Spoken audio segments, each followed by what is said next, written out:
Uno. Ok, ya. Bien, seguimos en FOA 2018, de verdad súper contentos y felices de todo este contacto en el principal, en el día más esperado de la publicidad y el mercadeo en toda la República Dominicana, ya que por quinto año, en esta quinta edición, tenemos a FOA en la República Dominicana, un evento dirigido a un público de marketing, publicidad, todo lo que tiene que ver con negocio, comercio. Y de verdad que para Almuerzo de Negocios es un inmenso placer recibir a Tony Segarra, uno de los principales, diríamos que expertos en estos temas de publicidad desde España, ganador de los 2 Grand Prix obtenidos en agencias españolas, es ganador de uno de los 2 y 39 leones en el Festival de Cannes. Tienes un zoológico, Tony. Sí. Más de 100 soles en el Festival de San Sebastián.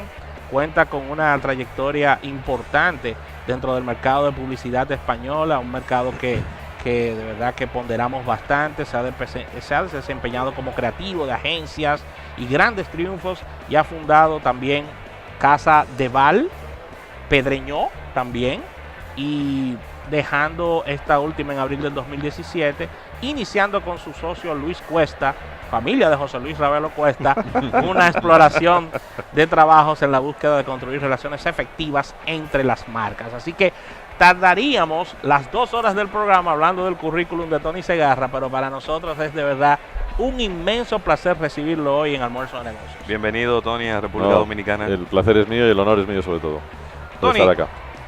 Obviamente estamos en un evento, en un congreso donde estamos hablando del futuro de la publicidad. Se habla mucho del tema de las redes sociales, hablamos mucho de la parte de la publicidad digital, pero independientemente a todo eso y de manera transversal, la creatividad es una constante. No hay, vamos a decir, relevancia en ningún mensaje de comunicación y publicitario sin creatividad.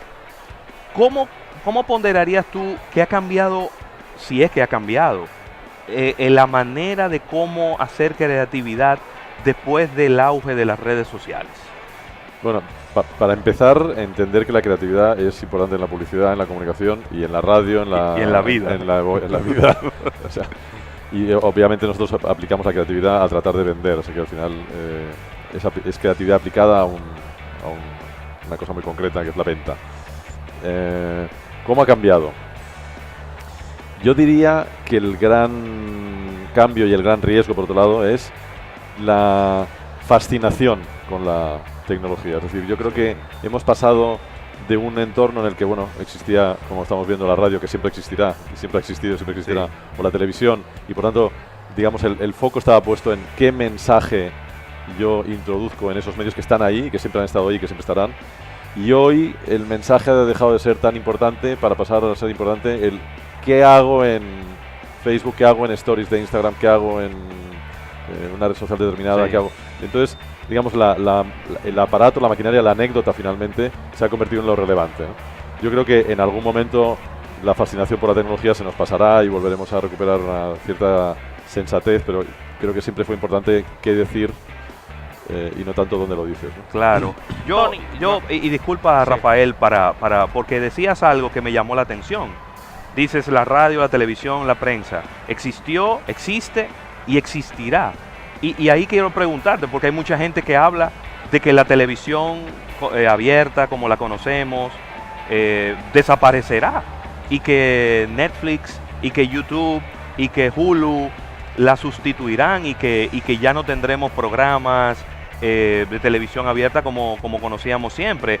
¿Qué opinión te merece? Yo creo que van a cambiar los players, van a cambiar los protagonistas de ese escenario de la televisión, con toda seguridad, pero lo que está intentando construir Facebook es una televisión, y lo que está intentando construir YouTube es una televisión, y lo que intenta construir Netflix es una televisión, y cada vez se parece más a una televisión. Al final yo creo que hay una necesidad en algunos momentos de que nos juntemos todos en torno a algo, ¿no? La televisión ha cumplido de algún modo el efecto de la hoguera en los neandertales, ¿no? Es decir, bueno, nos ha, digamos, ha juntado a todos delante de un partido. Aquí os gusta el béisbol, ¿no? Un partido de béisbol, un partido, sí, de fútbol en España, un concierto, un determinado evento, unas elecciones. y al día siguiente todos hemos compartido algo y lo hablamos y lo comunicamos. Y eso, que es profundamente humano, o sea, la hoguera, Sí. no creo que desaparezca. Por lo tanto, no creo que desaparezca ni la radio, ni la televisión, ni la prensa, entendidas conceptualmente. Claro. Lo que va a cambiar es la tecnología que nos hace posible. Es posible Y que el desaparezca la prensa en papel, comportamiento. sí, pero ¿va a desaparecer la prensa? No, posible. Claro. Bien, para aquellas personas que se suman a esta conversación, estamos hablando con Tony Segarra, quien es experto en estos temas de publicidad, un gran creativo español que ha ganado grandes premios a través de su carrera. Tony, quería preguntarte sobre esta gran discusión que hay entre clientes, expertos, medios, donde nos están diciendo que todo nuestro presupuesto debemos moverlo hacia digital. Inclusive tenemos ejemplos como el de Adidas, que hizo una especie de ejercicio, tuvo que retroceder hacia atrás y volver al mix tradicional de colocación. ¿Qué nos puedes decir sobre esto? Porque muchos expertos vienen y nos dicen que todo se está moviendo hacia digital y estamos dejando atrás medios tradicionales o medios ya archiconocidos como la televisión, la radio, la prensa. ¿Cuál es tu concepto con relación a todo esto? Mira, tengo la sensación de que lo entendemos mal. Es decir, digital es todo. Ya no es posible, es como decir, ¿podemos vivir sin oxígeno? No. El problema es que, como el oxígeno es fundamental para vivir, ya no nos acordamos de él. Está ahí, ¿no? Entonces, digital es todo. Entonces, dividir o categorizar lo digital como un medio o dividir el entorno entre digital o no digital me parece absurdo. Es decir, lo digital está ahí, ha llegado para quedarse, es donde vivimos, vamos a vivir ahí, no se puede vivir sin lo digital. Entonces, cuando hablamos de televisión, pues hablamos de una televisión que se apoya en lo digital, que es distribuida a través de lo digital, que percibimos a través de lo digital. Es decir, no es posible vivir sin lo digital. Estamos en ello, es donde vivimos. Es Igualmente la radio, igualmente la prensa. Por supuesto.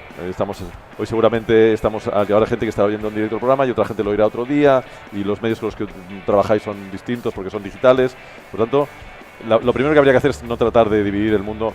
Es esta obsesión de la que hablaba un poco en la charla por compartimentar, ¿no? Que tenemos. Está bien, hay que compartimentar, pero luego también hay que saber ver las cosas en su amplitud. Y en su amplitud, al final, lo que tenemos es un entorno nuevo, un entorno digital que estamos aprendiendo a navegar en él, a nadar en él, a no ahogarnos en él. Y todo, por supuesto, que es digital. Entonces, bueno, ¿el presupuesto de televisión es de televisión? No. Es una parte más de un todo que si tenemos que definirlo de alguna manera, es un todo que se ha fragmentado. Es decir, en realidad lo que ha ocurrido con lo digital es que las audiencias se han fragmentado. Eso es lo que ha ocurrido y esto es el reto que tenemos que asumir. Y tenemos que llegar de una manera comprensible, coherente y consistente a esas audiencias a través de muchos más canales. Antes era fácil, íbamos todos por un tubo. Ahora hay muchos tubos y hay que tener mucho más cuidado con lo que dices, ser mucho más coherente. Claro que sí. Quería preguntarte también sobre que se ha vendido, sobre todo en estos países de economías emergentes, donde quizás los empresarios no tienen tanto conocimiento sobre estos temas digitales y sobre nuevos medios, de que las redes sociales son la tabla de salvación para las marcas. ¿Tú piensas sencillamente que es un medio de comunicación? ¿Es realmente una tabla de salvación o es sencillamente un medio más? Ni siquiera es un medio, se puede utilizar como un medio. Pero las redes sociales son el lugar donde la gente hoy, uno de los lugares donde la gente hoy conversa, se comunica, se exhibe delante de los otros, cosa que siempre hemos hecho. Es decir, antes nos invitaban a los novios recién casados a casa y nos enseñaban un vídeo horrible de su boda y 400 fotos del tal. Y bueno, hoy tienen el mal gusto de distribuirlo a través de redes sociales a todo el mundo. Claro. Pero digamos, la pulsión es la misma, que es compartir las cosas con los demás. Y las redes sociales no dejan de ser una reproducción de la vida, de algún modo, que pueden utilizarse para comunicar cosas. Ahora bien, en la medida que son una reproducción de la vida y de nuestra vida íntima, además, es complicado comunicar y es complicado introducir a las marcas ahí. Yo creo que las redes sociales no son tan fáciles de usar. Hay un rechazo fundamental a que las marcas se introduzcan en la intimidad de uno. En la televisión estaba muy claro, había un lugar donde venían las mentiras, ¿no? Ahora vienen las mentiras, ahora vienen los anuncios. En las redes sociales hay una cierta ubicuidad de los mensajes publicitarios que es un tanto peligrosa y desde luego difícil de manejar.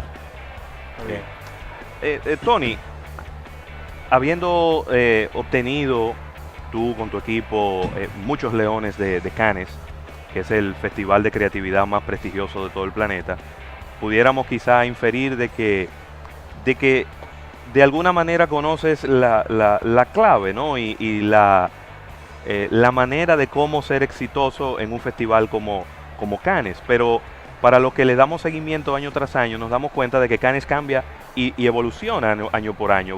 Crearon un festival de innovación, crearon un festival de salud, y que ha ido cambiando la manera en cómo son evaluadas las piezas al momento de premiarlas. ¿Qué piensas tú que está ocurriendo ya en este año, que va a ocurrir en los próximos años? Porque cada vez estamos viendo premios que son más relacionados con lo social, con el planeta, con el medio ambiente, como un poco con la responsabilidad social. Ya no son tanto las ejecuciones de hard sell o de branding, sino que tienen mucho que ver como con el aporte que hace una marca al planeta en el que vivimos. ¿Eso se sostendrá en el tiempo o crees que es una etapa pasajera? Espero que no. Yo dejé de entender Cannes hace tiempo ya. Cannes se convirtió en un festival monstruoso, difícil de entender, que responde, digamos, a la inercia de la especialización y de la fragmentación. Cuando creo, por lo menos en mi modesta opinión, creo que el festival, que es un gran referente para los publicitarios, para la publicidad, debería haber seguido la inercia contraria. Es decir, en la medida que digamos que la tecnología ha fragmentado todo, debería haber algún referente que mantuviese la cohesión, la visión en lo estratégico, en la cohesión, es decir, en aquello que debemos hacer para que los mensajes lleguen de una manera correcta. Por tanto, yo creo que Cannes está en una grave crisis. El año pasado hubo agencias que decidieron no asistir por primera vez en mucho tiempo. Han reducido de alguna manera categorías porque habían llegado a un nivel de una cantidad inclusive de cantidad de días, ¿no? Sí. Creo que está en una crisis de identidad que tendrá que resolver. Se tiene que resolver porque es nuestro lugar de encuentro como publicistas y tiene que funcionar. Hoy yo creo que Cannes está derivando a un modelo muy parecido al de FOA, por ejemplo. Es decir, un lugar donde nos encontramos todos para hablar de lo que está pasando, porque nadie acaba de entender muy bien lo que ocurre. Pero claramente hay una crisis de identidad. Con respecto al tema de lo social, hombre, yo creo que es un sarampión, una cierta enfermedad que tiene que ver con que una de las bendiciones de la tecnología es que ha transparentado el mundo, ¿no? Y sobre todo ha transparentado la actitud de los gobiernos, la actitud de las marcas, la actitud de las compañías, la actividad de las compañías. Y por tanto hay una cierta necesidad por parte de las compañías de aparecer como buenas frente al mundo, ¿no? Mira lo bien que lo estoy haciendo. Claro. Yo creo que eso debe trasladarse a todo el comportamiento de las compañías y de las marcas. Entonces habrá un momento en que dejará de ser un detalle que yo tengo con el mundo, es decir, mira lo que he hecho, sino que lo que deberán demostrar es que todo lo que hacen lo hacen responsablemente bien. Y esto ya está empezando a ocurrir. Y en el momento en que la obligación sea mostrar responsabilidad en todo lo que haces, pues dejará de ser importante hacer cositas concretas para maquillar un poco mi actitud. Y quizá partiendo de esa misma premisa, Tony, entonces, ¿tú crees que la conversación está siendo liderada no por las marcas, sino por los usuarios, por los que hasta hace unos años eran los receptores? Era la famosa conversación a veces se habla de que era un monólogo, ¿no? Sí. Las marcas le hablaban a los consumidores. Hoy en día se habla de una interacción, pero yo creo que estamos llegando a un punto donde los mismos usuarios, los mismos consumidores son los que le están diciendo y están liderando la conversación. La interactividad significa la respuesta. Es decir, los medios de comunicación de masas no te permitirían responder, pero el mundo estaba construido en base a profesores que hablaban a los alumnos de una manera unívoca, museos que te enseñaban una obra, es decir, todo estaba construido desde la autoridad que te lanza un mensaje y la posibilidad de respuesta no existía. La interactividad lo que permite es eso, y eso provoca una auténtica conversación. ¿Qué hay que hacer en ese entorno? Escuchar. Las marcas no habían escuchado nunca. No. Las buenas sí. Somos expertos, las y nosotros somos sí. Lo que sabemos. Claro, y la radio, por ejemplo, es un medio donde se escucha con mucha naturalidad desde siempre, ¿no? Sí. La gente escucha, además, la gente interactúa desde siempre. La gente llama por teléfono, ¿no? Es una cosa que ahora nos sorprende de los medios interactivos. Bueno, pues en la radio ocurre desde que existió el teléfono, ¿no? Claro. Así es. Claro. Tony, quería preguntarte sobre este paradigma que hay ahora mismo en todo el mundo con relación a las empresas, el mundo comercial y la publicidad. Porque anteriormente, quizás en épocas, pudiéramos definirla quizás como épocas más románticas, se trabajaba bastante lo que era el branding. Pero ahora hay una vorágine financiera tan grande que estamos en un inmediatismo tan importante que las campañas de publicidad tienen que dejar financieramente resultados. ¿Cuál es tu visión sobre esto? ¿qué piensas sobre todo lo que está ocurriendo? Ya que lo financiero al final se impuso al mundo publicitario. ¿Qué fue lo que pasó? Sí, lo financiero se impuso al mundo. Al mundo. Y uno de los mundos en los que se impuso es la publicidad, pero la crisis del 2008 es una crisis a la que nos condujeron financieros muy creativos. Gracias. Sí. Dignos de Cannes. Claro, del gran premio, desde luego. Sí. De varios grandes premios. Sí. Yo no concibo la publicidad y la comunicación sin entenderla como construcción de marca. Si no la haces tú, la van a hacer otros. La van a hacer. O la van a hacer tus acciones tácticas o tus acciones cortoplacistas o tu propio producto hablará por ti o la gente que consume tu producto hablará por ti. Por tanto, más te vale, en la medida que tú hablas de branding, más te vale tratar de mantener un cierto control sobre lo que quieres decir y tratar de saber quién eres y qué quieres decir para que la gente te perciba como tú quieres ser percibido. Entonces, yo no entiendo la publicidad si no es desde ahí. Ocurre siempre. Otra cosa es que hay gente que lo tiene en cuenta y lo trabaja, y hay gente que se deja llevar por esa vorágine del corto plazo de las finanzas y deja en manos de quién sabe quién su branding, pero el branding acaba construyéndose. En algunos casos se deja tan al albur de lo que sea que se acaba destruyendo, claro. Así es, excelente. Tony, quizá ya para ir cerrando, porque sabemos que tienes más compromisos en este FOA 2018, ¿cuál podría ser quizá desde la óptica de un creativo muy premiado como tú, que ve quizá la industria desde una manera un poco diferente de como la vemos quizá la gente del área comercial y demás?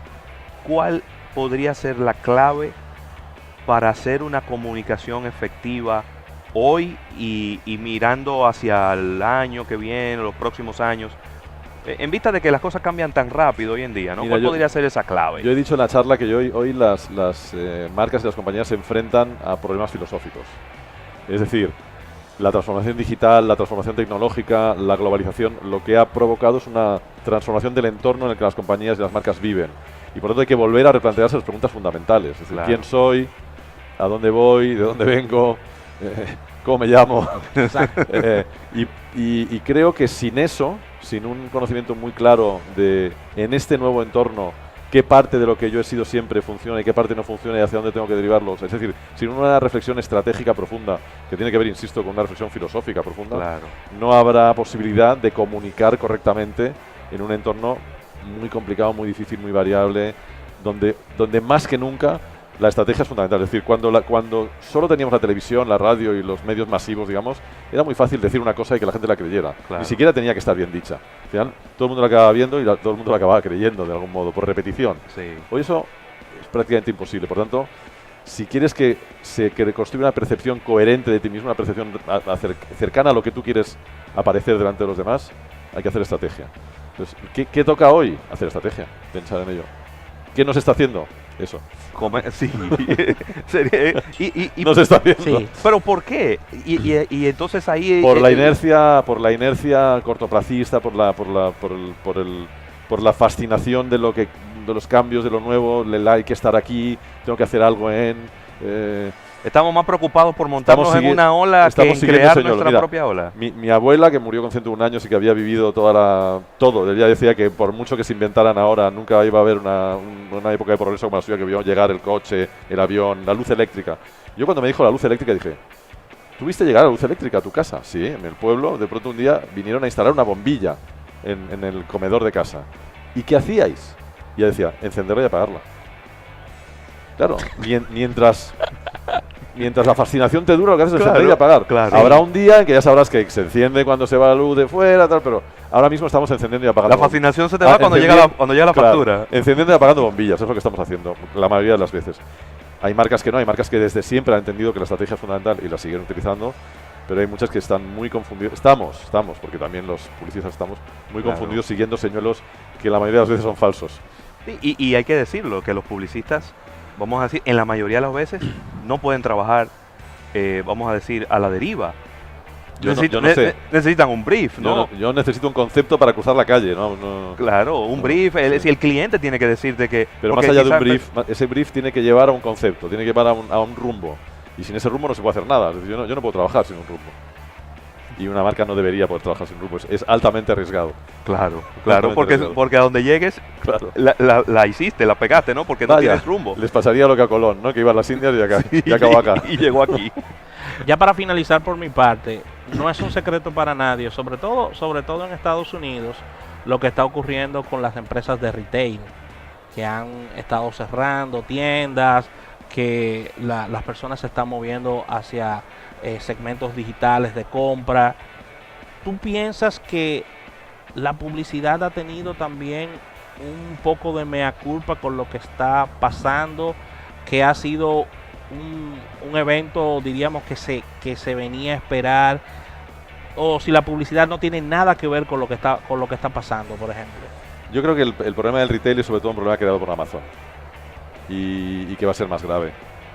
Creo que el retail está transformándose de una manera copernicana y que será otra cosa en el futuro, y estamos viendo lo que va a ser. Es decir, creo que hay una enorme cantidad de comercios y de tiendas que no van a tener sentido en un mundo digital, pero en cambio creo que van a aparecer oportunidades de retail distintas. Yo creo que la gente seguimos queriendo tocar cosas, queremos siguiendo tener experiencias, Así queremos es. siguiendo oler las cosas. Sí. Lo mismo que Manejar el vehículo. queremos siguiendo tocar el papel y leer un libro. Por tanto, van a aparecer nuevas oportunidades, van a desaparecer una enorme cantidad, desgraciadamente, una enorme cantidad de retails que no han sabido o que no sabrán o que no podrán, desgraciadamente, adaptarse al futuro, y creo que buena parte del retail va a ser digital, por supuesto. Todo aquel retail que a quien le gusta llevar una caja de cervezas del supermercado a su casa, ¿no? Pues, bueno, pues, A es nadie. mejor que A lo nadie. traigan, ¿no? Sin embargo, hay muchos, ya hay inclusive tendencia de gente que dice, no quiero carros autónomos. Me gusta sentir, me gusta Claro, manejar, sí. me gusta pasar la palanca de los Claro, cambios y sí. demás. Claro. ¿Qué tiempo durará eso? Bueno, Sí. habrá que ver, ¿no? Claro, también ahí, en el tema de los carros, como ya veis aquí, hay un tema de seguridad y de ordenamiento, pero sí, es evidente que habrá mucha gente que querrá seguir conduciendo, obviamente, y eso va a durar mucho todavía. Ya para cerrar, una última pregunta. Y a Ravelo y a mí nos tocó muy de cerca la crisis, porque fuimos a España, estábamos en Barcelona en el año 2000, era 2012. 2012. Y la crisis española, que era una crisis económica y psicológica también, según lo que pude ver. Ha pasado ya un tiempo luego de esta crisis, inclusive los números financieros dicen que ya salieron de recesión, que ya las cosas han estado mejorando. ¿Cómo se ha transformado la comunicación en este momento a esa etapa de crisis que vivía España con relación a ese timing? Porque en el caso de República Dominicana nosotros tenemos 100 años en crisis, nosotros sabemos lo que es crisis todo Desde el que tiempo. llegó Colón. Pero ustedes no conocían una crisis tan feroz después de la guerra, quiero decir, como la que vivieron en esos años. Hablamos un poquito sobre eso y la publicidad. Como tú bien dices, ha habido una crisis económica que provocó una crisis psicológica o anímica, o yo diría que cultural incluso, y esa crisis yo creo que apenas ha comenzado. ¡Wow! Yo creo que apenas ha comenzado. Yo creo que normalmente las crisis económicas primero crean un impacto muy potente en el día a día de la gente, y luego llega la digestión y llega la reflexión, y yo creo que hoy estamos viendo, pero lo estamos viendo en España, yo creo que en la mayor parte del mundo, ¿no? El fenómeno Trump, el fenómeno Brexit o el fenómeno independentismo catalán Sí. vive de la misma indignación, del mismo enfado, de la misma sensación de que se ha roto un contrato.